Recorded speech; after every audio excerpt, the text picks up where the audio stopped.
네, 이번에는 의료대란 얘기 나눠보겠습니다. 추진 당시부터요, 2,000명의 방점이 찍혔던 의대 증원. 그런데 어제 대통령실에서 2026학년도 의대 증원은 제로 베이스에서 논의할 수 있다, 이런 입장을 밝혔습니다.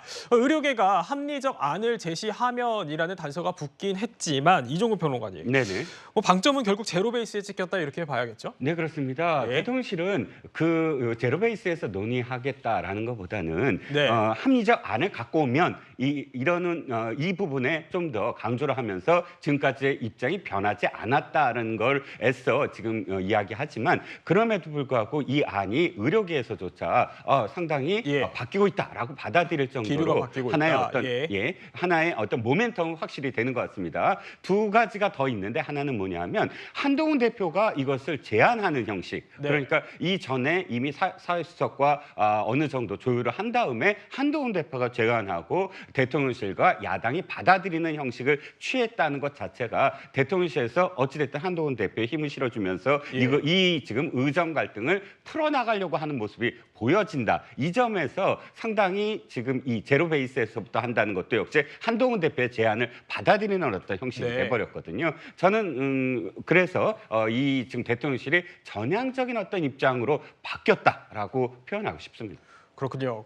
그런데 지난달 29일이었죠. 윤 대통령은 두 번째 국정 브리핑에서도 의료 개혁을 언급을 했었는데요. 당시 상황 들어보시죠. 지역 필수 의료 체계를 강화하는 의료 개혁은 국민의 생명권과 건강권을 지역의 차별 없이 공정하게 보장하기 위한 개혁입니다. 의대 증원이 마무리된 만큼 개혁의 본질인 지역 필수 의료 살리기에 정책 역량을 집중하겠습니다. 최 교수님, 이 국정 브리핑 때는 이 대통령이 의대 증원이 마무리된 만큼 이렇게 얘기를 했는데, 그럼 이 당시와는 기류가 좀 달라진 건가요? 이게 이제 어떤 의미인지를 잘 모르겠어요. 이게 무슨 말이냐면 그러니까 내년 입시는 이미 마무리가 됐잖아요. 그걸 건드리는 건 아니거든요. 2026년 걸 얘기하는 거니까 대통령의 발언이 2025년 입시를 얘기하는 건지 아니면 2026년을 얘기하는지 제가 잘 모르겠는데 어떤 형태로든 저는 이제 이번에 그 정부에서 조건을 안 달았으면 좋겠어요. 그냥 뭐 예를 들면 뭐 기존의 의료 계획에 대한 언급을 하면서 하지 말고 그냥 제로 베이스다 다시 논의하자 와라라고 얘기했으면 좋겠고요. 의사들도 이제는 조금 대화로 나왔으면 좋겠어요. 왜냐하면 이게 정부도 잘못이 있고 의사들도 잘못이 있다고 생각해요, 기본적으로. 그러니까 정부가 물론 막 밀어붙이고 이런 부분 첫 번째 잘못했죠. 그러나 의사들도 국민의 생명과 안전을 지키는 게 중요하지 않겠어요? 그러니까 정부 입장에서 모든 걸 제로 베이스, 그러니까 원점에서 재검토하겠다라고 얘기하고 모든 관련자들을 모아서 회의를 시작해야 한다고 저는 보거든요. 그러니까 이게 의료 개혁을 해서 국민들을 잘 살고 건강하게 하겠다고 목적으로 하는 거잖아요. 근데 그것 때문에 지금 국민들의 생명이 위협을 느끼고 있잖아요. 그건 잘못된 거죠. 그러면 먼저 우리가 가져가야 될 건 뭐냐면 국민의 생명과 안전을 지키는 문제예요. 그 다음 문제가 이제 개혁의 문제라고 저는 보거든요. 그래서 개혁도 해야 되지만 그 개혁도 국민의 생명과 안전이 위협을 느끼는 상황이라면 일정 부분 논의를 통해서 변화를 시도해야 한다고 저는 봅니다. 그런 점에서 본다면 어쨌든 정부 입장에서 일정 부분 양보하는 태도를 보였으니까 의사협회도 참여해서 함께 모든 전제 조건 없이 논의를 시작해서 국민의 생명과 안전을 지킬 수 있는 방안들을 함께 찾아가야 한다고 생각합니다. 대통령실에서는요, 그런데 정치권에서 제안한 여야 의정협의체에 대해서도 긍정적인 입장을 보였습니다. 먼저 정치권에서 나온 목소리부터 들어보시죠. 국민의 생명을 지키고 의료 시스템의 붕괴를 막기 위한 대책을 신속하게 마련해야 합니다. 여야가 머리를 맞대고 의료계와 정부도 참여해 사회적 대타협을 끌어내야 합니다. 여야 의정이 함께 머리를 맞대고 협의하고 의대 증원의 합리적 대안을 모색하는 협의체를 구성해서 운영하자는 겁니다. 대통령실간에 좀 조율이 되시는 부분입니다. 대통령실에서도 공감하는 사안으로 저는 알고 있습니다.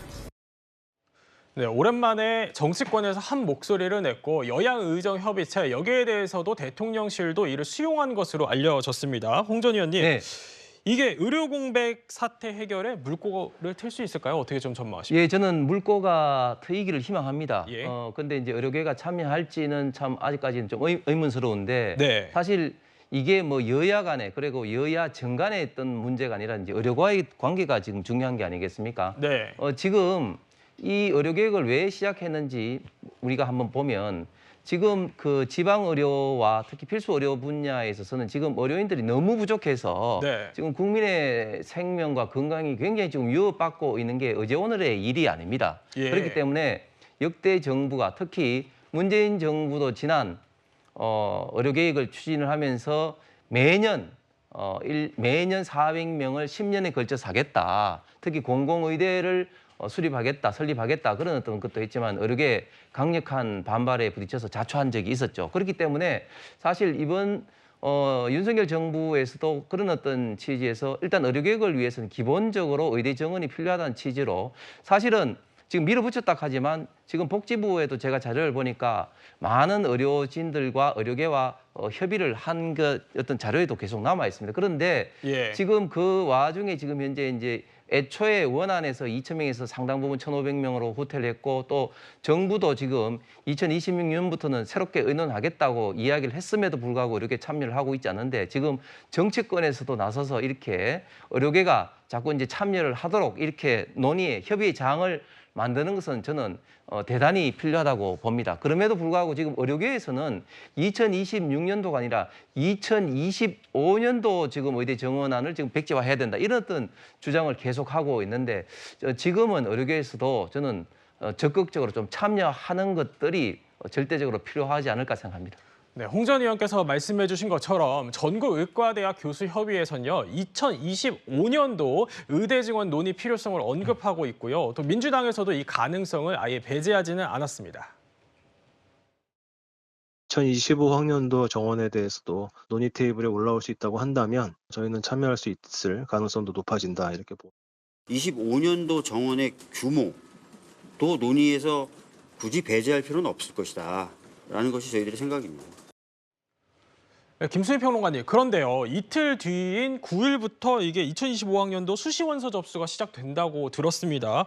그럼 이게 현실적으로 가능한 건가요? 어떻게 좀 보십니까? 2025학년도 의대 정원을 재조정하려면 필요한 예. 절차들이 있는데요. 일단 한국 대학교육협의회, 대교협이라고 하죠. 이 대교협에서 대입 전형의 기본 사항을 변경을 해줘야 됩니다. 그러고 네. 나서 각 대학에서 대입 전형의 시행 계획 변경안을 제출을 해야 되고 네. 대학 내부에서도 이거 정원을 어느 정도로 재조정할 거냐 이거를 논의를 해야 되는 거죠. 그러고 나서 대교협에 신청을 해야 되고 대교협이 또 이걸 심의를 해야 됩니다. 예. 심의를 하고 나서 각 대학이 모집 요강을 다시 공고를 해야 되거든요. 네. 이런 과정을 이틀 안에 한다는 것은 거의 불가능하다라고 사실상 봐야 될 그렇군요. 것 예. 같습니다. 사실 2026학년도에 대입 이것도 사실 내년 4월까지는 확정을 지어줘야 되는 거거든요. 그렇다면 남은 기간에는 이게 정원 재조정이 좀 내년도 같은 경우는 어렵다라고 하는 점. 그리고 한 가지 방법이 있긴 한데 수시 모집 일정 자체를 뒤로 미루는 것입니다. 일정 자체를. 그렇죠. 예. 근데 이것도 어려운 것이 사실은 의대 정원의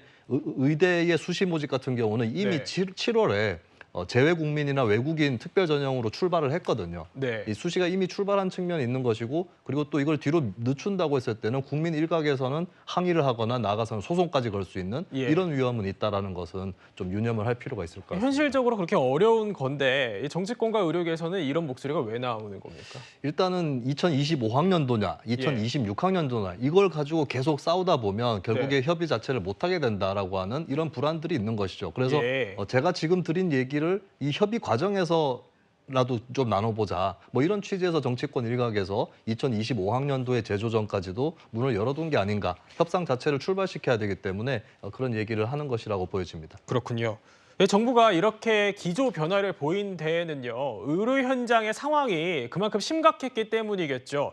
최근 정부가 응급실 대란을 막기 위해서 현장에 군의관 15명을 긴급 투입하기 시작했지만요. 저희 채널의 취재 결과 응급실에 근무 중인 군의관은 단 한 명도 없는 것으로 확인이 됐습니다. 이종구 평론가님. 네네. 그럼 이게 정부가 응급실 특성을 고려하지 않고 대책을 내놓은 거 아니냐, 뭐 땜질 처방 아니냐 이런 지적이 나올 수 있을 것 같은데요. 네, 그야말로 한마디로 한마디로 말씀드려서 탁상 행정이다. 그냥 책상에서 아유 군의관 투입하면 되지라고 밀어붙인 것이 아니냐 하는 겁니다. 왜 이게 이렇게 됐냐 하면 아시다시피 응급실의 특성상 중증 응급 환자들을 지금 환자들에게 임해야 하는데 실제로 군의관들이 갔을 때 부담을 느낀 거예요. 왜냐하면 자칫 잘못하면 소송 당하잖아요. 자칫 그럼 책임 소재가 어떻게 되느냐? 원래 소속 의사인 경우 병원과 담당 의사의 어떤 책임이 명확하게 구분이 되는데 지금 당장 이 병원에 소속돼 있지도 않는 군의관이 만약에 응급 환자를 잘못 따라서 사고가 났다. 그랬을 때 책임은 어떻게 되느냐? 그러니까 일단 군의관이 아이고 나 이거 못하겠습니다라고 이야기하는 어떤 상황도 됐고 또 하나는 또 이 병원 측에서 봤을 때 이 특정 어떤 몇몇 분들은 임상 경험이 확연히 좀 적다 상대적으로 응급의료과 그 교수들보다 이러니까 그냥 스스로 복귀 의사를 보인 분들도 있고 또 병원 측에서 이거 말고 다른 좀 더 책임 소송이 불명확한 그런 쪽으로 가는 게 어떠냐라는 그런 그 의견을 제시를 해서 이 군의관 투입은 실패한 정책이다라고 결론이 난 것 같습니다.